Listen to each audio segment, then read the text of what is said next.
Sanctus, Sanctus,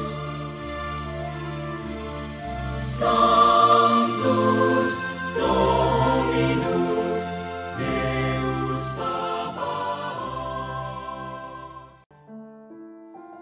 Salam jumpa kembali saudara-saudariku yang terkasih dalam Tuhan kita Yesus Kristus.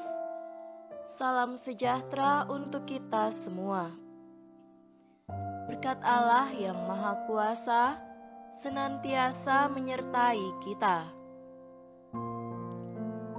Marilah kita mendengarkan dan merenungkan bacaan-bacaan kitab suci hari Selasa tanggal 21 Maret tahun 2023. Bacaan pertama dari Nubuat Yehezkiel bab 47 ayat 1 sampai 9 dan ayat 12. Kemudian ia membawa aku kembali ke pintu bait suci, dan sungguh ada air keluar dari bawah ambang pintu bait suci itu dan mengalir menuju ke timur.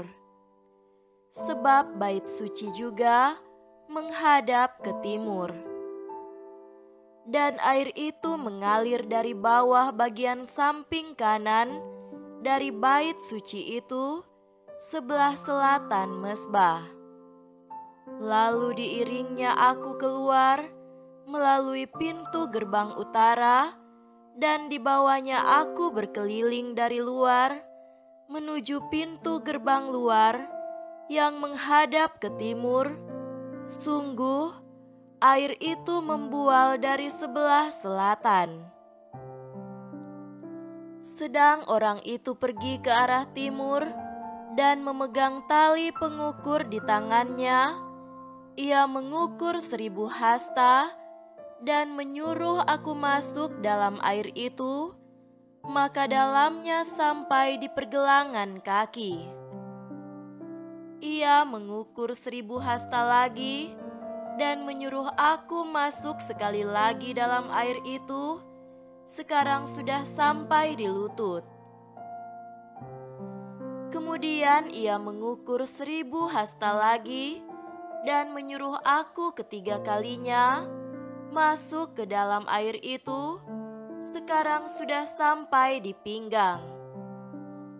Sekali lagi ia mengukur 1000 hasta lagi. Sekarang air itu sudah menjadi sungai, di mana aku tidak dapat berjalan lagi, sebab air itu sudah meninggi sehingga orang dapat berenang, suatu sungai yang tidak dapat diseberangi lagi. Lalu ia berkata kepadaku, "Sudahkah engkau lihat, hai anak manusia?" Kemudian ia membawa aku kembali menyusur tepi sungai. Dalam perjalanan pulang, sungguh sepanjang tepi sungai itu ada amat banyak pohon di sebelah sini dan di sebelah sana. Ia berkata kepadaku, "Sungai ini mengalir menuju wilayah timur dan menurun ke arah Yordan dan bermuara di Laut Asin, air yang mengandung banyak garam, dan air itu menjadi tawar, sehingga kemana saja sungai itu mengalir, segala makhluk hidup yang berkeriapan di sana akan hidup. Ikan-ikan akan menjadi sangat banyak, sebab kemana saja air itu sampai, air laut di situ menjadi tawar, dan kemana saja sungai itu mengalir, semuanya di sana hidup." Demikianlah sabda Tuhan. Syukur kepada Allah.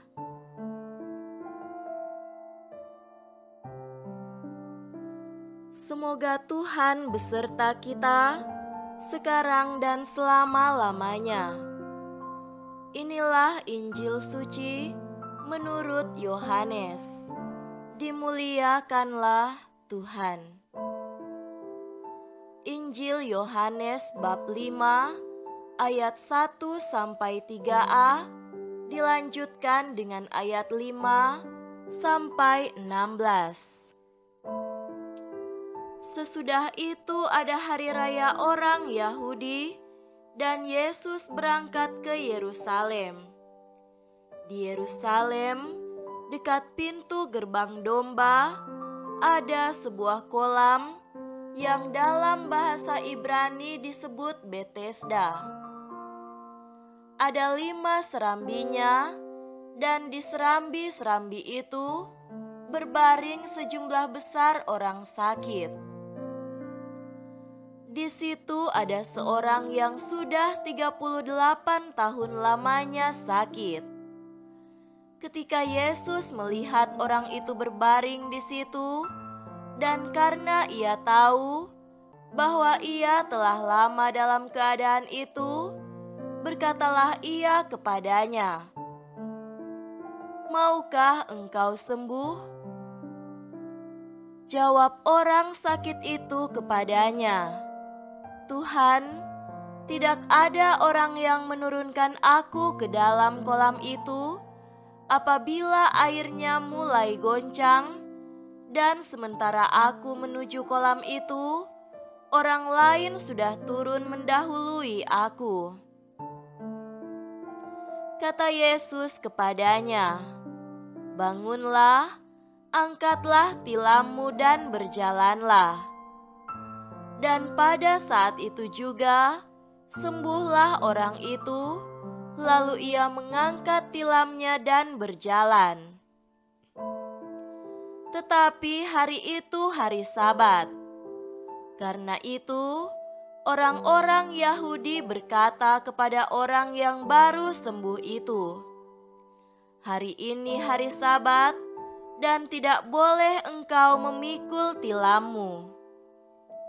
Akan tetapi ia menjawab mereka, "Orang yang telah menyembuhkan aku, dia yang mengatakan kepadaku, 'Angkatlah tilammu dan berjalanlah.'"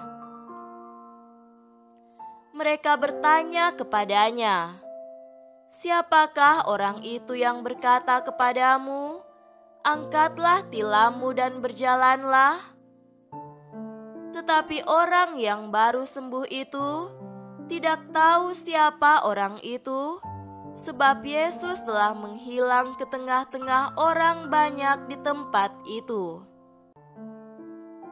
Kemudian Yesus bertemu dengan dia dalam bait Allah, lalu berkata kepadanya, "Engkau telah sembuh, jangan berbuat dosa lagi, supaya padamu jangan terjadi yang lebih buruk."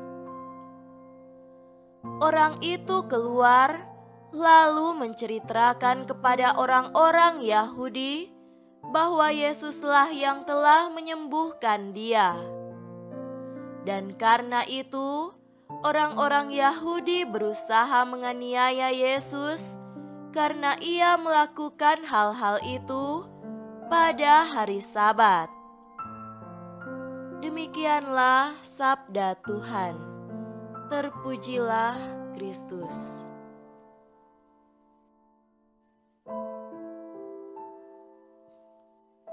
Saudara-saudariku yang terkasih dalam Tuhan kita Yesus Kristus, tema renungan kita pada hari ini adalah Yesus adalah sahabat yang menolong.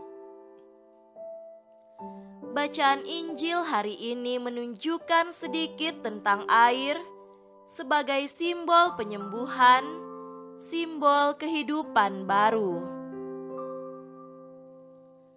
Ada seorang yang telah sakit selama 38 tahun. Ia ada di dekat kolam Betesda untuk menunggu penyembuhan terjadi atas dirinya. Diyakini bahwa ketika air di kolam itu mulai goncang, kekuatan Tuhan melalui malaikatnya akan datang dan menyembuhkan orang pertama yang masuk ke dalam kolam itu. Tapi orang itu tidak bisa masuk dengan cepat karena kondisinya yang sakit, sehingga orang lain sudah mendahuluinya. Yesus melihat dia terbaring di sana di atas tikarnya dan berkata, "Apakah kamu ingin sembuh?" Dan dia menjawab, "Saya tidak punya siapa-siapa untuk memasukkan saya ke dalam kolam." Yesus pun menyembuhkannya dengan berkata, "Angkatlah tilammu dan berjalanlah." Saudara-saudariku terkasih, amat menarik jawaban orang itu kepada Yesus. "Saya tidak punya siapa-siapa." Selama sekitar 38 tahun, dia tidak memiliki siapapun untuk membantunya. Dan Yesus datang menjadi penolong, penyembuh, juru selamat, dan menjadi sahabat. Bahkan terkadang kita juga mengalami hal ini ketika tidak ada orang yang membantu kita, memahami kita, tidak ada orang yang peduli dengan kita, tidak ada orang yang datang menemui kita, yang memuji kita, menghargai usaha kita, yang memberikan kata-kata penghiburan, dan menunjukkan perhatian serta dukungan.